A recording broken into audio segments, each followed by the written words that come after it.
গালিল প্ৰদেশৰ নাছৰেত নগৰৰ ডাইডৰ বংশৰ জোচেফ নাজেৰে এজন মানুহলৈ বাগদান কৰা মৰিয়ম নামেৰে কন্যাজনীৰ ওচৰলৈ ঈশ্বৰৰ পৰা গাব্ৰিয়েল দূতক পঠোৱা হ'ল।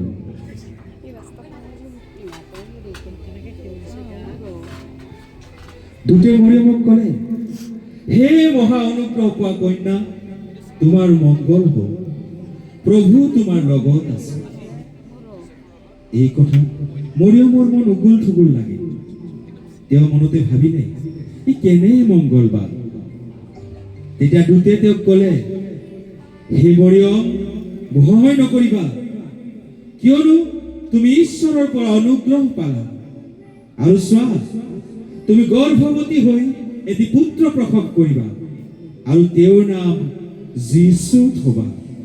তেওঁ মহান হ'ব আৰু সৰ্বপৰিজনাৰ পুত্ৰ বুলি প্ৰখ্যাত হ'ব। আৰু প্ৰভু পৰমেশ্বৰে তেওঁৰ পিতৃ দাউদৰ সিংহাসন তেওঁক দিব, আৰু জাকবৰ বংশৰ ওপৰত তেওঁ সৰ্বদাই ৰাজত্ব কৰিব। তেওঁৰ ৰাজ্যৰ অন্ত কেতিয়াও নহ'ব। তেতিয়া মৰিয়মে দূতক ক'লে, মই আজিলৈ কোনো মানুহৰ মুখ দেখা নাই, তেনেস্থলত এই কথা কেনেকৈ হ'ব পাৰে?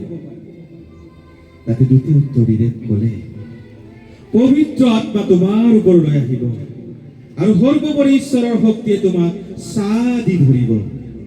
এই হেতুকে সেই পবিত্ৰ গৰ্ভফলৰ নাম ঈশ্বৰৰ পুত্ৰ বুলি প্ৰখ্যাত হ'ব। তেতিয়া মৰিয়মে ক'লে, প্ৰভুৰ বেটীজী মই, মোলৈ আপুনি কোৱাৰ দৰেই হওক। তেতিয়া দূত তেওঁৰ ওচৰৰ পৰা গুচি গ'ল।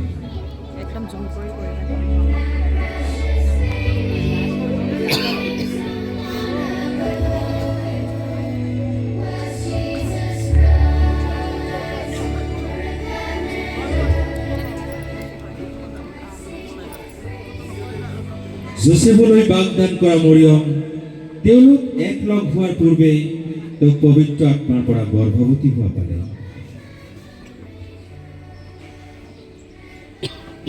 মৰিয়মৰ স্বামী জোচেফ এজন ধাৰ্মিক লোক হোৱা বাবে তেওঁক ৰাইজৰ আগত নিন্দাৰ পাত্ৰ কৰিবলৈ ইচ্ছা নকৰি গুপুতে ত্যাগ কৰিবলৈ মন কৰিলে।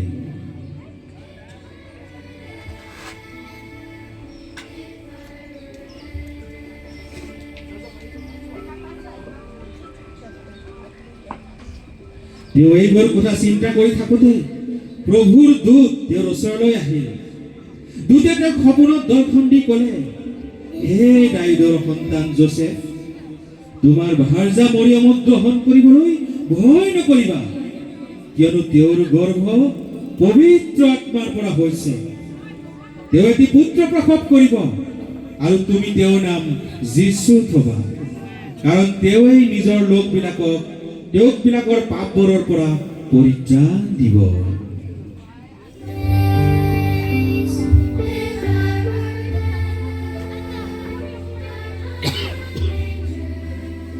জোচেফে টোপনিৰ পৰা উঠি প্ৰভুৰ দূতে তেওঁক আজ্ঞা দিয়াৰ দৰে নিজ ভাৰ্যা মৰিয়মক গ্ৰহণ কৰিলে।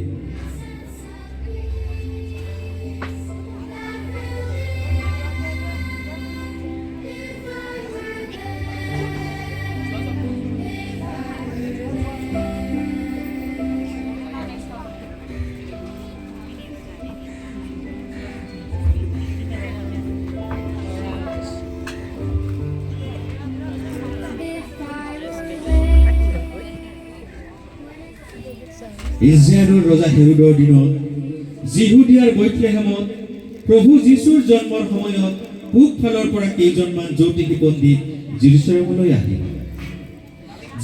তেওঁলোকে ৰজা হেৰোদক সুধিলে, যিহুদীবিলাকৰ যি ৰজা জন্মিল তেওঁ ক'ত? কিয়নো আমি তেওঁৰ তৰা পূব ফালে দেখা পাই তেওঁক প্ৰণিপাত কৰিবলৈ আহিলো। তেতিয়া হেৰোদ ৰজাই সেই জ্যোতিষী পণ্ডিতজনক গুপুতে মাতি ক'লে, তোমালোকে গৈ সেই ল'ৰাটিৰ বিষয়ে ঠিককৈ বিচাৰ লোৱাগৈ, আৰু তেওঁক পালে মোক সংবাদ দিবাহি, যেন ময়ো গৈ তেওঁক প্ৰণিপাত কৰিব পাৰিম।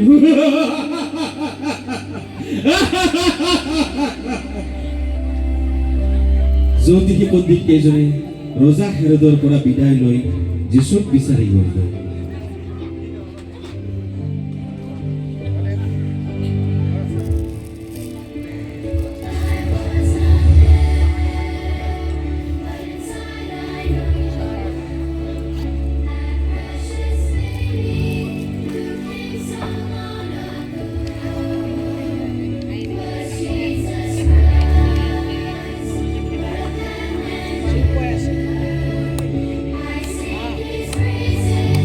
প্ৰভু যীশুৰ জন্মৰ সময়ত সেই দেশত কেতবিলাক মেৰৰখীয়া ৰাতি পথাৰত নিজৰ নিজৰ মেৰৰ জাকবোৰ পৰ দি ৰখি আছে। তেনেতে প্ৰভুৰ দূত আহি তেওঁলোকৰ ওচৰত থিয় হ'ল আৰু তেওঁলোকৰ চাৰিওফালে প্ৰভুৰ মহিমা প্ৰকাশিত হ'ল।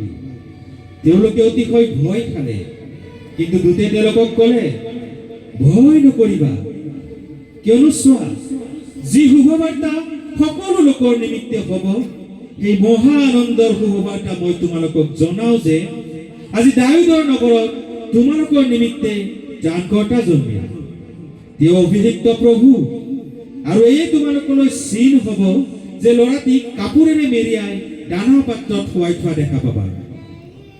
তেতিয়া স্বৰ্গবাসীৰ এক বৃহৎ দলে সেই দূতৰ লগ হৈ ঊৰ্ধ্বলোকত ঈশ্বৰৰ মহিমা আৰু পৃথিৱীত প্ৰীতিৰ পাত্ৰ মানুহবিলাকৰ মাজত শান্তি, এই বুলি ঈশ্বৰৰ স্তুতি কৰিলে।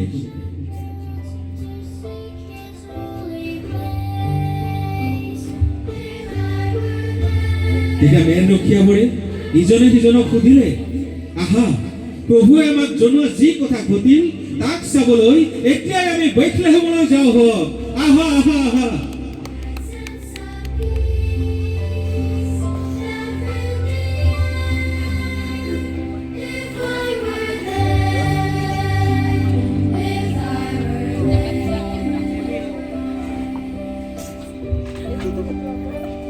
প্ৰথম পিয়নৰ সময়ত যোচেফ আৰু মৰিয়মে নাম লিখাবলৈ যিহুদিয়াৰ বেথলেহেমলৈ আহিল।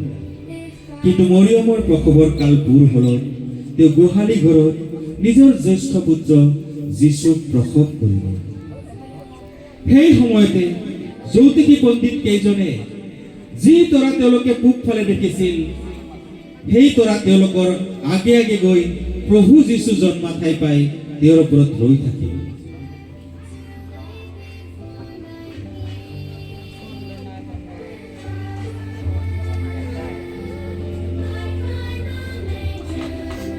সেই তৰা দেখি তেওঁলোক মহা আনন্দেৰে অতিশয় আনন্দিত হ'ল। তেওঁলোকে গোহালি ঘৰত সোমাই গৈ তেওঁৰ মাতৃ মৰিয়মে সৈতে ল'ৰাটিক দেখি যীশুক দণ্ডৱতে প্ৰণাম কৰিলে আৰু নিজৰ নিজৰ বহুমূলীয়া বস্তুৰ টোপোলা মেলি সোণ, ধূনা এঠা আৰু গন্ধৰস তেওঁক উপহাৰ দিলে। এইফালে দূতৰ পৰা বাৰ্তা পাই মেৰৰখীয়াবিলাকেও আহি আহি গোহালি ঘৰত উপস্থিত হ'ল। তেওঁলোকেও অভিষিক্ত ত্ৰাণকৰ্তা প্ৰভু যীশুক দেখি মহা আনন্দেৰে আনন্দ হ'ল আৰু সকলোৱে একেলগে আনন্দেৰে ঈশ্বৰৰ স্তুতিগান কৰিলে।